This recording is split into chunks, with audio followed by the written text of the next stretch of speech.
Ready. Play. Our second semifinal is going to be between Jack Draper and Lorenzo Musetti. Now, two guys who have had a lot of Masters success as of late. You got Musetti, who just made his first Masters 1000 final in Monte Carlo, where he did come up short against Alcaraz. And you got Jack Draper, who won Indian Wells this year. You know, a slower hard court. He took down Alcaraz on the way to the final and defeated Holger Rune. So, I mean, talk about form. You know, we got two guys who have been playing really good tennis. You got Jack Draper, who is, thriving in these conditions, using the altitude to his advantage. And then it's that lefty forehand, that continues to cause problems. It's got so much, shape and hook and spin to it where he can just reset points so easily. And then obviously, the backhand is much improved. It's super flat. It's sharp. It slices through the court. So, I mean, he's just firing on all cylinders right now. I mean, so far in this run, he's taken down Griekspoor. Berrettini played a tight first set before Berrettini retired. Casually took down Tommy Paul, and then today just totally destroyed Arnaldi. So, I mean, he hasn't really faced too much pressure at all this week. And then, if you look to Musetti, today was down an early break to Diallo, but was able to essentially just go back to, what he does best, which is use his depth behind the baseline, be patient, and actually, look at the match more from a tactical perspective. You're playing a 6'8" ball basher who's at least a little bit more accustomed to hard courts. The altitude is great for him in his serve and his big forehand, but he is erratic. And I felt like Musetti did a good job today of just kind of lulling Diallo into these errors, putting him in some, I guess, uncomfortable spots. And from there, Diallo just didn't feel comfortable, didn't really know what to do, and just was overhitting, from all sides of the court. So just a good use of tactics. But once again, another great run. He took down Thomas Martin Etcheverry, which is always a difficult match, no matter where you are, especially on the clay.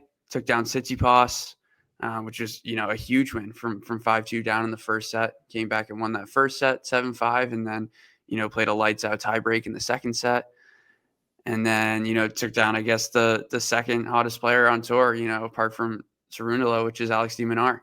And he made easy work of him. It was tough conditions last night, though, in Madrid. They started the match a little past, I think, 11 p.m. local time, windy, a little bit of rain.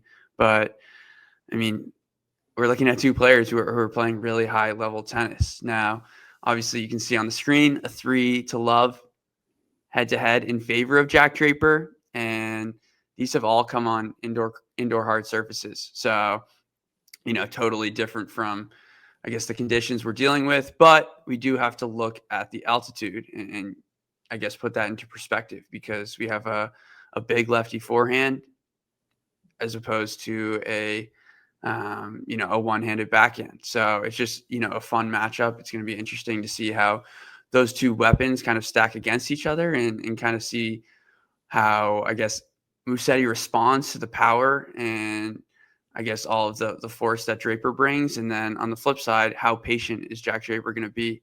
Because we know Musetti is willing to drag out these points and, use a lot of different heights, spins, shaping, and try and put you in difficult spots on the court. So, with that being said, Nick, what are you thinking about coming into this matchup? I think it's interesting, especially given the history we've seen. And like before the show, we were also looking at they actually played Wimbledon Juniors as well Right. a few years ago, and Draper won that. Now, grass and indoor hard are Draper's backyard, no question about it. And what's interesting is since that first set of Wimbledon Juniors, Draper's not dropped a set to Musetti in conditions that he likes. If we were looking at Rome or Roland Garros, I would be going, you're now in Musetti's backyard. This is where Musetti's going to turn the tables, definitely. But the interesting thing here is the altitude, as we mentioned before, which is why we've seen players like Gabriel Diallo, who Musetti has just beaten, and possibly might be ideal preparation for him, for Jack Draper, albeit it's a righty rather than a lefty. But I think it allows Draper's ball to kind of fizz through the court a lot more, like how he likes it. That's how he managed to dismantle Tommy Paul. That's how, he was able to go toe-to-toe with Berrettini. I was impressed by how he managed to dismiss Arnaldi, who's a bit more of a seasoned clay courter. And that might give you an idea of sort of why it is that Jack Draper is doing well. He didn't do badly in Monte Carlo either, let's be honest. I think he can hit through any court, but there's definitely an environment where his strengths are, and this is closer to it. That being said, Lorenzo Musetti is amazing on natural surfaces at the moment. I'm going to shout out to fellow tennis YouTuber Gil Gross on his Monday Match Analysis show, where he said he showed Musetti's kind of natural surfaces record over the last sort of year or so. When he took Djokovic to 5 at the French, he went to the Wimbledon semis, the Olympic bronze medal. He's then got to the Monte Carlo final. He's now in the semis of Madrid. Like, this guy is loving life on the original tennis courts, if you were, where everything used to be played before hard courts came along in the modern game. And I think that's what this matchup is it's fascinating to me, because which of this is going to suit the most? Is it going to be the altitude that allows Draper to hit through, or is it going to be that clay surface that enables Musetti to work his magic with a tennis ball?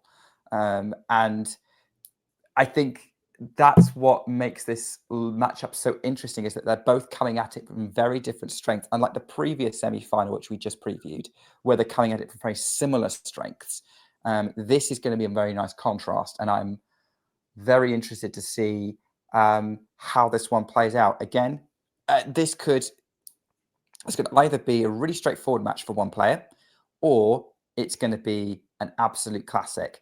No idea which is going to be, but I'm looking forward to finding out. I'm with you. I mean, this is it's interesting. I think court dynamics will actually come into play a lot more in this matchup, just due to the contrast of, I guess, Draper. I mean, if it was his choice, he would like to, finish points in 2-3 balls. Can he get a forehand +1? Can he get to the net? He has great hands. Can he put them away? Whereas we talk about, Musetti being such a natural court player, like, he's willing to, step 8-10 feet behind the baseline and hit with so much spin and try and, I guess, just slow the game down a bit.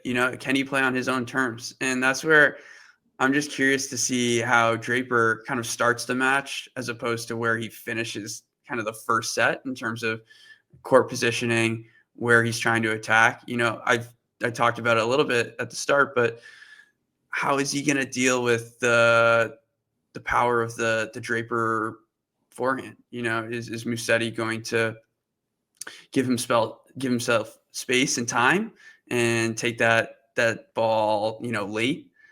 Or is he going to try and get that forehand, with the top spin and try and take it on the rise and try and go back down the line and kind of counterpunch from there? It's just beautiful to watch Musetti at work and see him craft points and use all the tools in his locker, because he has them all. And as you talk about, like, it just comes out in these sort of surfaces and these sort of environments.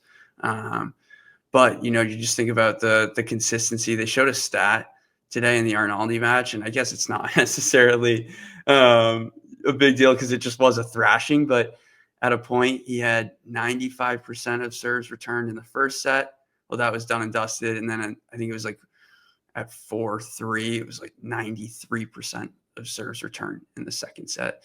So, I mean, he's just, returning at such a high clip. It just puts more pressure on you, obviously, as a server. But Musetti, I feel like he's just been through every, I guess, scenario over the last 3 weeks in terms of, dropping first sets left and right in Monte Carlo, being down, I think it was 4-3 in the break to Boo in that first round of Monte Carlo.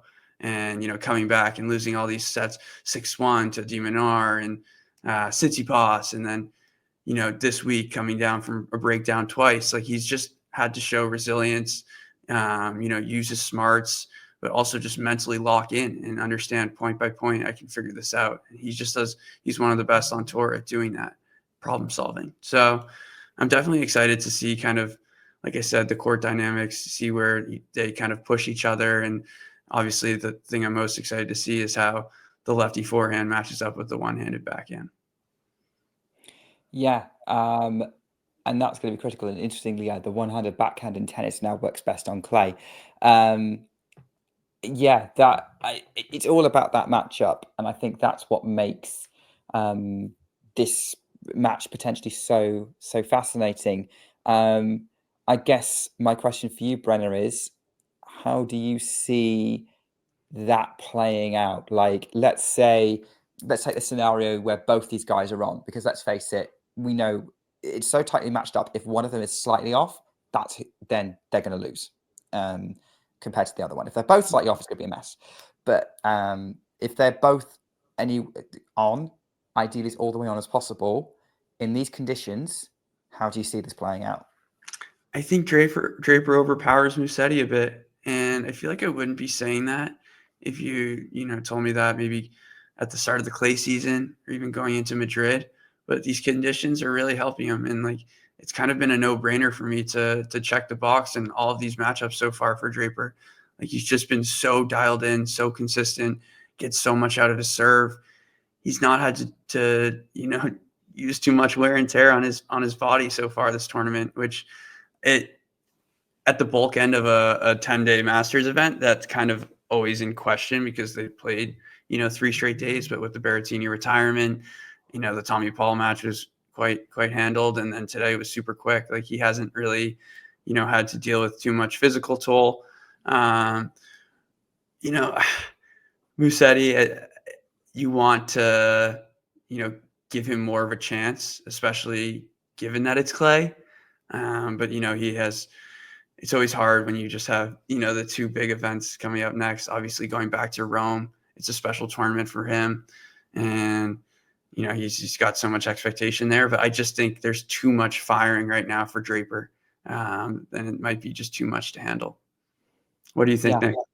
I think that might be possible. I do think that Musetti's kind of grit, determination, and court craft may well get him a set. But, and again, if this was Rome or Roland Garros, I'd be backing Musetti to win this match. Agreed. Because the conditions allow Draper to hit through the ball a lot more, that goes back into his backyard, and we know it evens things out. And we know that Draper can overpower Musetti in the right conditions. We've seen this from their head-to-head. And I'll add one more factor in there. Jack Draper practiced with Yannick Sinner before Madrid. That's right. That was obviously he was very positive after that, and maybe that world number 1 magic has rubbed off on him a little bit.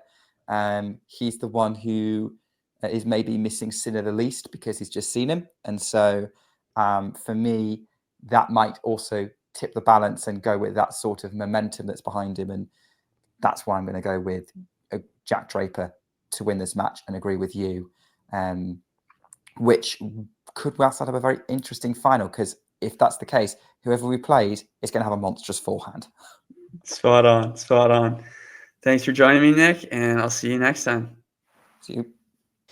If you enjoyed this video, make sure you hit that like button. Don't forget to subscribe and click that notification bell so you don't miss out on all things tennis.